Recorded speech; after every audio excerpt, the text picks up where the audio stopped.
on average, a Lightning payment is 10 times cheaper than a Visa MasterCard payment. Then it's not as accessible yet because the network hasn't been built out in the way that the traditional fiat rails are. But just again, to touch on the adoption risks, I think that it's growing horizontally. And it's quite interesting how obviously the argument would be that in developing markets and where you don't have as much banking accessibility for large populations, then Lightning makes a lot of sense. Obviously, stablecoins has made a lot of sense in those markets, in emerging economies. But then you have, Block and Jack Dorsey, deploying, as they mentioned at Bitcoin 2026, they are deploying in 800,000 stores already in the US. How many chairs are you sitting on right now? Hi, everyone, and welcome to One Chair. In this episode, we welcome back Dave Lund, CEO of Flowrate, for the third part of our series on Bitcoin treasuries building on the Lightning Network. We explored the key risks and limitations of the Lightning Network with a focus on what they mean for Bitcoin treasury companies building on top of it. Dave shared his perspectives on where the biggest risks lie and how they can be managed, and what needs to happen for Lightning-based infrastructure to become more robust and reliable. So without further ado, let's jump right into our discussion. Hey, Dave, welcome back to the One Share podcast. How's it going? It's going great. Always happy to be here to talk about what's going on in the market and Lightning and L2 and everything. This is our third episode now about Lightning. And we've talked quite positively about it so far, I think. And it's fair to now have an episode to talk about the risks in Lightning and the limitations. So maybe let's drill into that. And to begin here, I think the first question that we should look at is Lightning in general, right? What are the biggest risks that you see for Lightning going forward? So Lightning has gone through a maturity phase since it launched back in 2017-ish. And initially it was critiqued because it was quite hard to onboard. Lightning is quite different from blockchains because it's a peer-to-peer payment channel network, which means that it's similar to like private money, meaning that in the Bitcoin main blockchain, you have universal payment. So you could pay anybody on Earth if they just provide you with the address, right?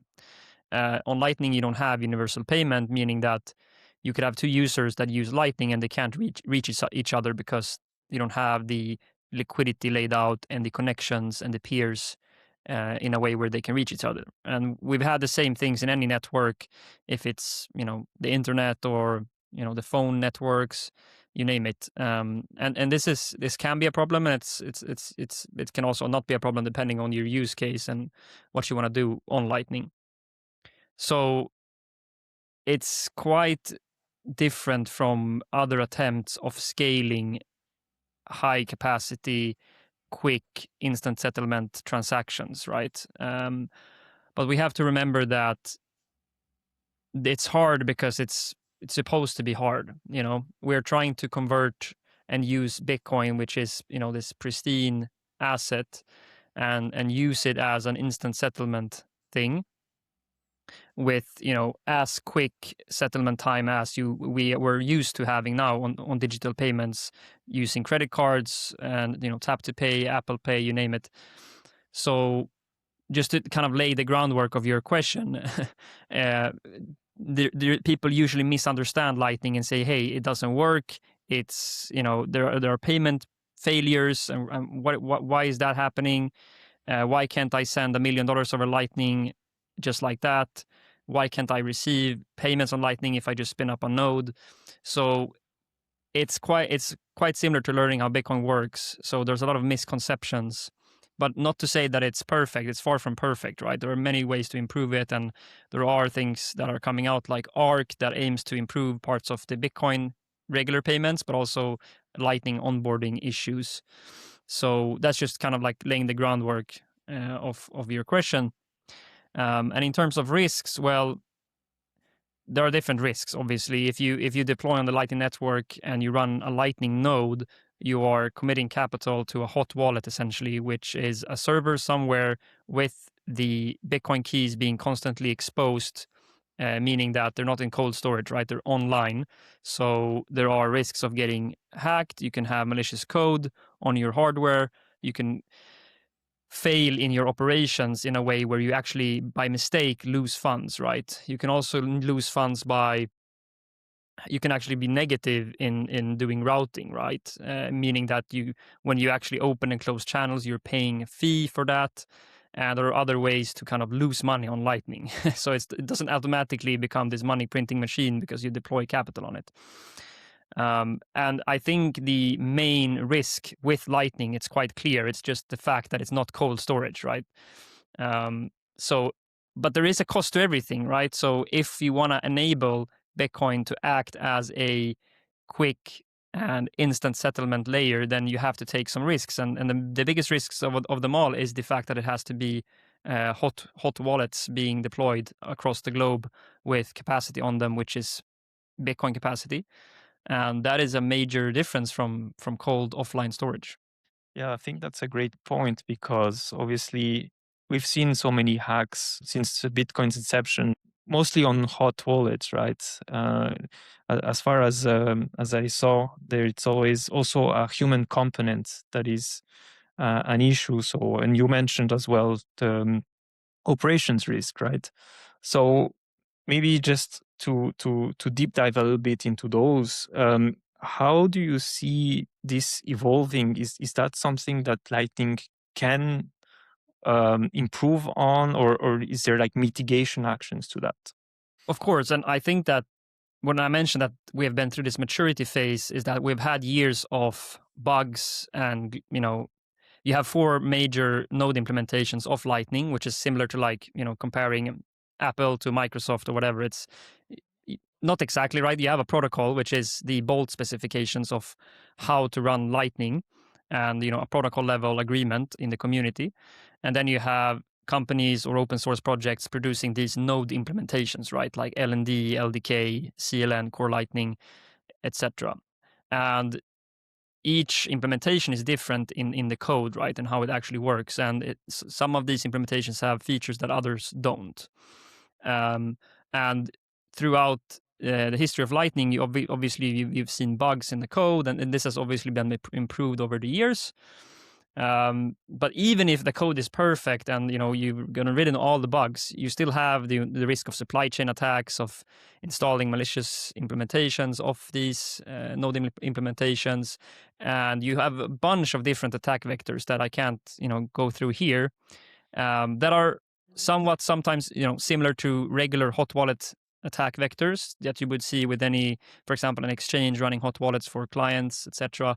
But there are also some unique attack vectors for Lightning specifically. And just to give one example, just you make a mistake where you send the wrong state to your peers, right? Or you announce the wrong state to the blockchain, meaning that when I have a Lightning node and I have channels with other people, other companies, other individuals, we agree on states in this Lightning channel that we have with each other. So it's like you put a hand over the other, and that's a continuous exchange of what is the current state of the channel, meaning what is the balance that we have between us, depending on the payment flows going back and forth through our channel.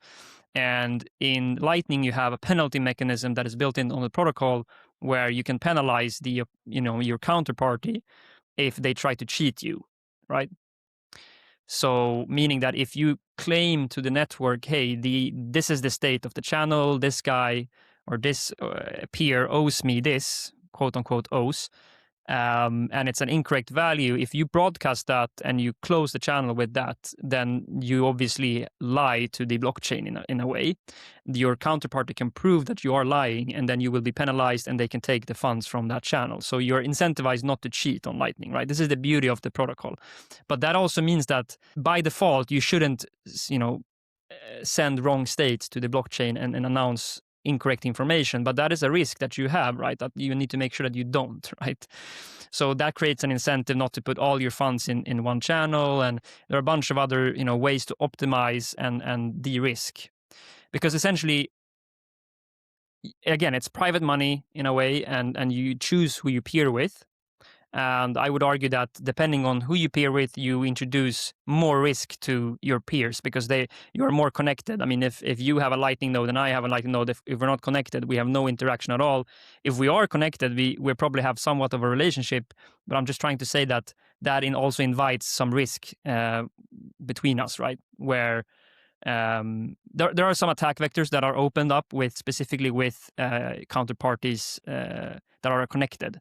And obviously then you could also be hacked or compromised by somebody that is not even operating on Lightning at all by physical attack or other means. And I'm a bit vague in my explaining of this because there are just so many ways for shit to go down. Excuse my language, but it has improved by a lot over the past few years. We're getting to that institutional phase where larger amounts of capital can onboard, and we have obviously all major exchanges or most of them on Lightning already. And I think that is a great way to kind of verify for people that, hey, if the largest exchanges are on Lightning, that shows that we've gone past this institutional level that we need to get to before we can open up, for example, treasury capital and capital that is necessary for building the network out and improving routing and all that. Thanks for these explanations. Yeah, as you mentioned, you can probably go quite technical. So thanks for keeping it a bit more higher level. And maybe another risk that you kind of hinted at is the adoption, right? Because and maybe that goes into the sense that because Bitcoin is seen as a store of value, right? Maybe a lot less people are incentivized to use it as a medium of exchange. And potentially this is something I see that could happen if really fiat stays for a very long time with us, right? And as long as there's fiat, obviously you have Bitcoin gaining strength in US dollar terms, in GBP, in CHF, and other fiat currencies. And yeah, the users or the people that have Bitcoin, obviously they won't be using it because you can see their wealth just inflate through the debasement, right? And why would you use it for payments? No, I understand what you're getting at. And now we discussed very briefly kind of the operational risks, and now we're touching on the adoption risks, right? Will this be adopted, and what are the hurdles to get there? And I think I agree with you in the sense of that Bitcoiners are incentivized to hodl and not spend their Bitcoin in a way. But most, if not all, Bitcoiners are living in places where they have running costs of some sort. They have rent, they're paying some living expenses in some way. And that means that if they're not spending their Bitcoin, then they have some form of cash flow in fiat that they're using to kind of pay for living expenses and, live. At the end of the day, we're trying to live life here and enjoy and build whatever we want to build. So I'm not really afraid of in that sense of adoption, because Lightning payments are inherently cheaper than fiat payments. So, we don't really think about fiat payments costing us because it's hidden behind, if you go to a grocery store, then you are paying a percentage on that chocolate bar or coffee or whatever, but it's just baked into the price and you don't think about it. And just to give you the clear example of like cash payments, like if you have a $10 bill and you spend that in cash, then the merchant keeps that $10 and the banks get zero based from that the transaction. And if you're using fiat rails, in a very short amount of time, the banks or the payment rails have eaten up that $10 bill quite quickly.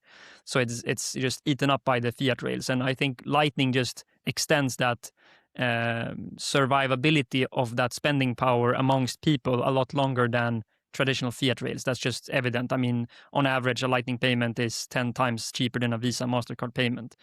Then it's not as accessible yet because the network hasn't been built out in the way that the traditional fiat rails are. But just again, to touch on the adoption risks, I think that it's growing horizontally, and it's quite interesting how obviously the argument would be that in developing markets and where you don't have as much banking accessibility for large populations, then Lightning makes a lot of sense. Obviously, stablecoins has made a lot of sense in those markets, in emerging economies. But then you have, Block and Jack Dorsey, deploying, as they mentioned, at Bitcoin 2026, they are deploying in 800,000 stores already in the US. So you have this billionaire that just comes out of nowhere and deploys Lightning payments. So it's quite interesting how you would expect that. We're expecting that. I'm personally expecting that adoption rates will be constant in emerging markets where it's completely necessary, whereas in a Western economy where it's very easy to pay with traditional fiat rails, it's just a fun thing to pay with Lightning, right? It's not, you don't need it to survive. But then again, you have companies like Square that are really pushing the envelope and like saying, hey, we wanna be early. We understand, and we can afford to push this out. It's not a big cost for us to roll it out, anyways, because we have a treasury of 8,000 Bitcoin, and we wanna utilize it. So the variable cost of deploying Lightning is not so high, and then you enable Bitcoiners to go to your shop, pay with, and the merchant can keep more of that payment than it could with a MasterCard payment. So there's also the small incentive, even in developed economies, for merchants to kind of enable this. And if you're a merchant in the West or in a modern economy, why would you say no to somebody wanting to pay in your store? I mean, if you don't really care how they're paying, as long as you're getting whatever currency you want to get at the end of the day. Because in the Square integration, you can choose if you want to keep the Bitcoin or convert it to USD without fees, I believe. You can fact check me on that, but I'm pretty sure that's the setup. So I think that's the way that, it's just going to be seamless, or it should be seamless at least. And obviously, the first movers in this will be the Bitcoin native companies, the Bitcoin adjacent companies that need Lightning for, if you're running an exchange or a swap service or whatever, it's much more logical to offer Lightning, right? Because it's just better than main chain payments where you have to wait 30 minutes or whatever. This is we're supposed to talk about what are the risks. So I guess other risk would be regulation and maybe jurisdictions and governments going after Lightning companies and saying, hey, you're doing money transmitting or whatnot. But the beauty of Lightning is that it's so far from what a traditional money transmitter would be regarded as, right? Because you're not, this is again a bit technical, but when you're routing payments on Lightning, it's not that you can see the full path of the payment. It's using onion routing. You can look up onion routing if you don't know what that is, but that is quite different from having like a remittance company where you're holding funds in different countries and you're holding client funds. You're never holding somebody else's funds when you're routing payments on Lightning, which is the cool thing. Meaning that if you and I have a channel and I'm routing through our channel to somebody else through you, it's not like you can by default steal my money. Maybe you can go offline and that can be a griefing ability, but you're not incentivized to do that. But you cannot actually steal the funds while they're in flight. And that is kind of the main difference from how a traditional kind of payment legacy fiat rail would act, where you actually have credit risk and there's insurance and there's all these things. So again, it sounds, I'm a bit too bullish. I'm trying to be, give critique here, but I still think that there will be a lot of misconceptions, right? So obviously you will probably have epochs of countries going against Lightning in some shape or form with KYC and, all these kind of things. But the technology is so good that it's quite hard to kind of stop in a way. It's a lot different from it's very much different from the main chain where you can track addresses in that sense. It's not as trackable. So it kind of kills all the ideas of having these cryptocurrencies that are used for being completely anonymous and not being as trackable as Bitcoin.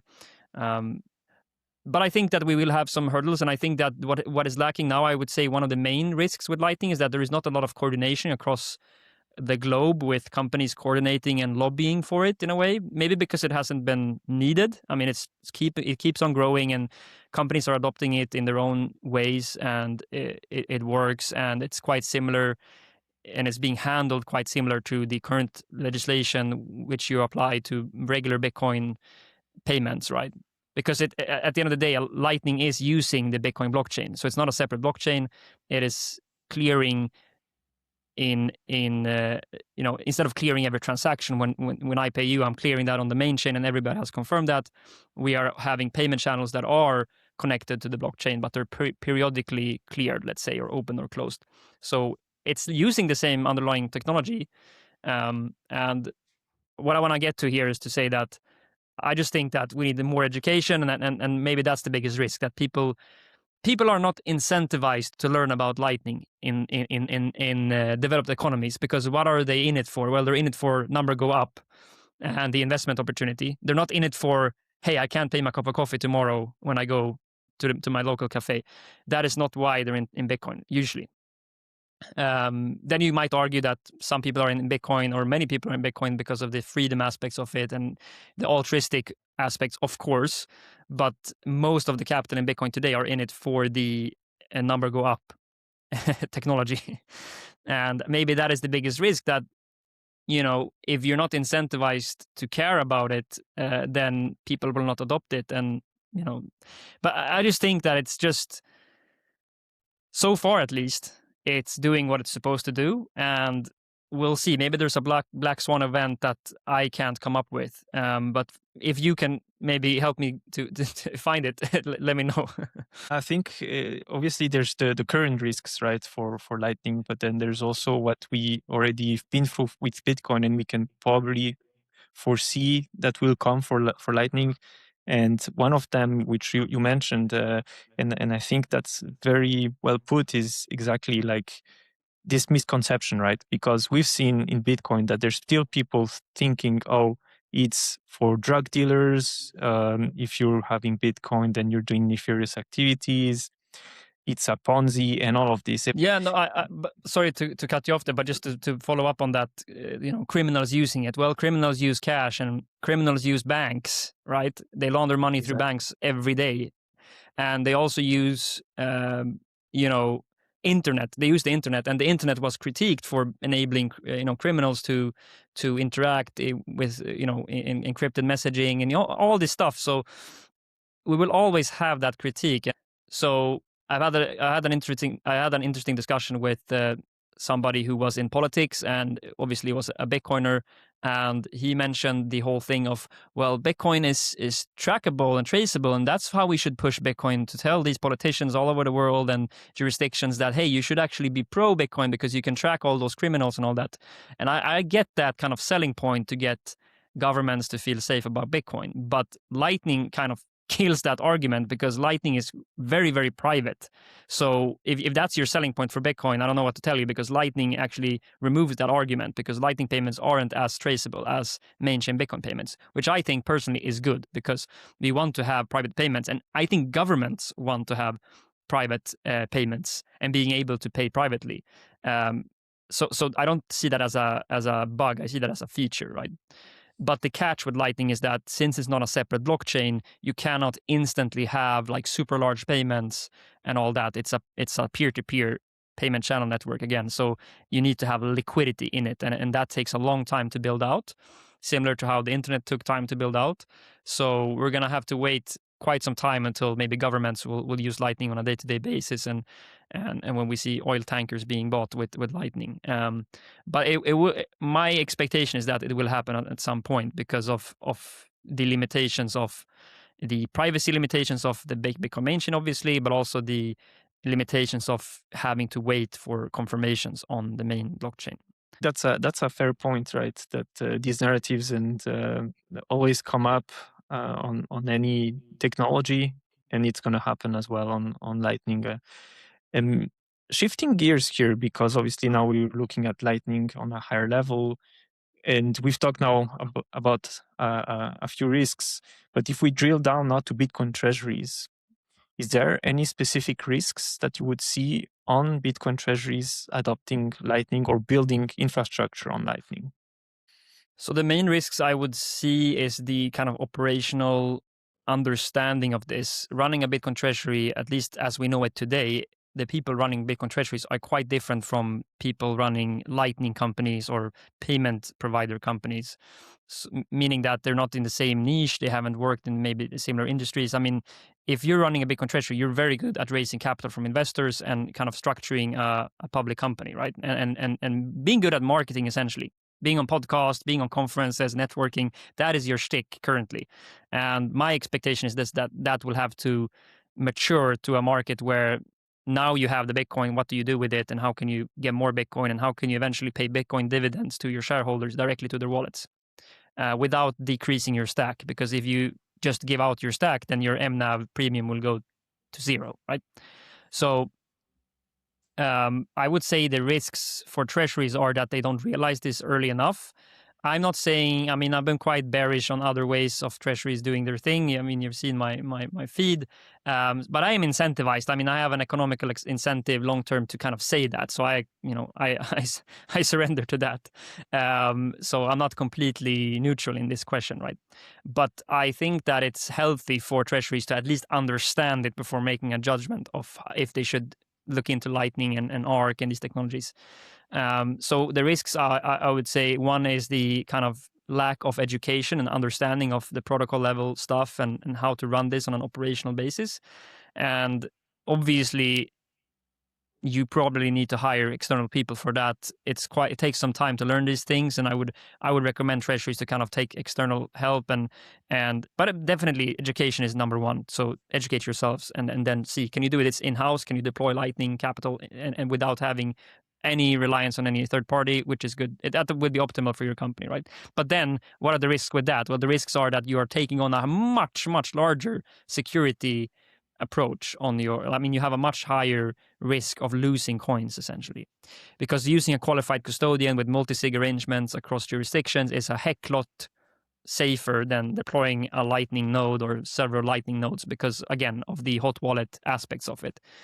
And this is a hot wallet that you're expected to have on forever, essentially. I mean, there's no point in deploying a Lightning and then stopping. I mean, maybe if Lightning fails, but if Lightning keeps on growing and you see a yield opportunity, then obviously the idea would be for you to be deployed until further notice, right? So one of the main risks are that you have theft scenarios, you have loss of funds because of mismanagement of a Lightning node or several Lightning nodes. And that obviously will not look very good if in your reporting that, hey, we lost some sats because you didn't gamble them, right? I mean, you did deploy productive capital. So there is not we just risk this on a bet. You try to do something good for the network that you're pitching to investors. We're pitching Bitcoin. Bitcoin is going up forever, quote unquote. This is a way to improve the chances of that happening is building out a Lightning network, because that is the transactional layer of the Bitcoin main chain. But I do think that, again, now I'm being a bit, I'm trying to be negative here to this whole thing, but again, I need to maybe bring both perspectives. I would think that investors would kind of accept that if Treasury loses funds during the journey of deploying it on layer 2 technology on Bitcoin, I think that would be acceptable to some level, just because of the learning curve that it takes and the kind of first. Now we're in the first mover space of this, right? There are not a lot of treasuries that are deployed on Lightning today, so I would assume that it's a heck lot better to lose them while deploying on Lightning or ARC or similar technologies, rather than gambling them, in some financial engineering way or whatever. So that would be kind of the main risk. And if you have collateralized your Bitcoin or staked them in any other way, where you're obviously, the whole digital credit play it's quite, I would assume that it's hard for investors to accept. I mean, maybe not everybody, but I would assume that it's hard to accept a company that is promising future dividends or payouts based on the fact that they could sell their Bitcoin in the future, if they're simultaneously saying, hey, we're going to deploy this on a Lightning node, and we can lose those funds. So there is a mismatch there where there might be difficulties in doing both. But thankfully we have a bunch of treasuries, and everybody don't have to do the same thing. So I would assume that the best setup for a treasury deploying a Lightning is a company with like zero debt and no other commitments than keeping it in cold storage or deploying it on Lightning, essentially. Speaking about losing coins and so on, I think here there's probably a reputational risk that comes with it, right? So now if you see a company, a Bitcoin treasury company that loses not just once but twice or three times, then obviously I think reputational risk is a big one that comes with it. So making sure that you have a good reputation is probably important for a Bitcoin treasury. No, I agree, and I think that what has been lacking in Lightning and from since quite a long time is that it has been adapted for the regular pleb, right? So it has been built out initially for anybody to be able to deploy in a simple way. Yet it's technical, right? So it's still technical, right? It's not like anybody can deploy without having issues. You need to have some technical ability and understanding. But since it's been it had to be built out for plebs initially because that's how you get the network and get the party started, right?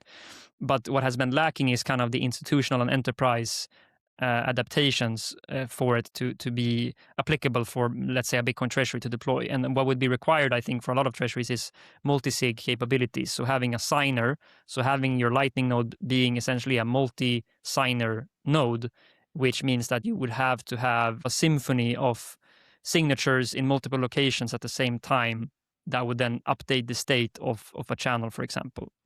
And that would enable you to have a much higher security profile because then you would have to have theft instead of it being one computer in one data center or one whatever.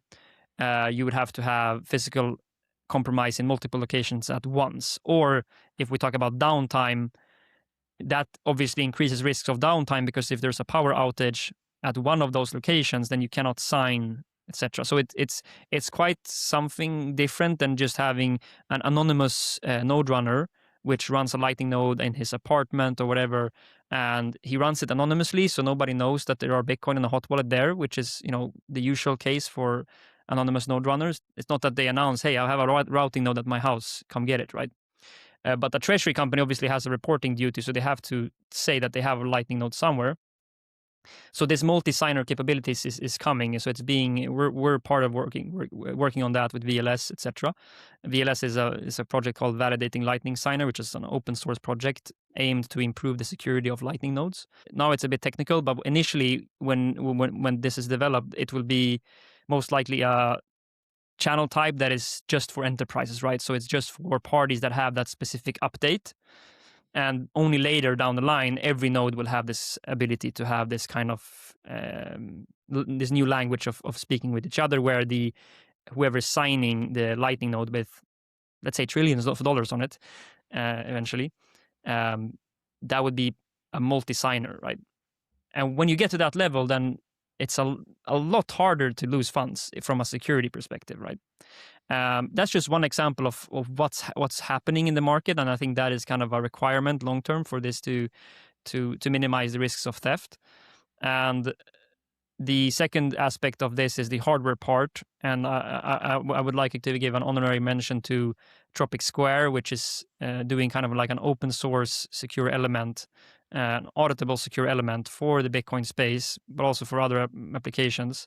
But this is the world's first auditable secure element, which means that it's a lot different from a closed source chip, right? And you would want to have an auditable secure element if you're deploying a Lightning node. You don't want any backdoors. You want to make sure that it's as neutral as possible from a political perspective, right? You don't want a government to have a backdoor to your Lightning node with $10 trillion on it, right? So I'm just trying to say here that we want to get to a point where large institutions can deploy meaningful capital on the world's most scalable payment layer. How can they do that and have a straight face to their investors without saying that they might lose the funds tomorrow, right? So that's what we want to get to. And I think we're in the early days of that. But you already have companies in the Bitcoin space that have tens of millions of dollars and even more on Lightning. And there aren't many cases of theft. But obviously, it's not zero either. Thanks a lot for all these explanations, Dave. I think it's good to see also the downsides as well as the mitigation actions that we can have on Lightning. So that's great. And just before we end it here, so we're in the week where there was Bitcoin Vegas, and I'm curious to know if there's any panels or keynotes that you think would be interesting for the audience to watch on Lightning that you thought that were noteworthy. Definitely. I think there are two main ones, and one would be when Block announced, as I mentioned earlier, that they have deployed now in 800,000 stores in the US with, I believe, Lightning support. So check that out. That's my recommendation. And also, I haven't watched it yet, but I know there was a panel on yield on Lightning with, I believe, Amboss, I believe Block was there, LQWT, and maybe one more that I forgot. So I would assume that is a very interesting panel if you're interested in how, let's say, a treasury can earn native yield without counterparty risk. All right. Well, Dave, where can people find you and your work online? So you can check out flowrate.com, or on X you can go to davelund_. Great. So thanks a lot, Dave. Thanks for having me. How many chairs are you sitting on right now?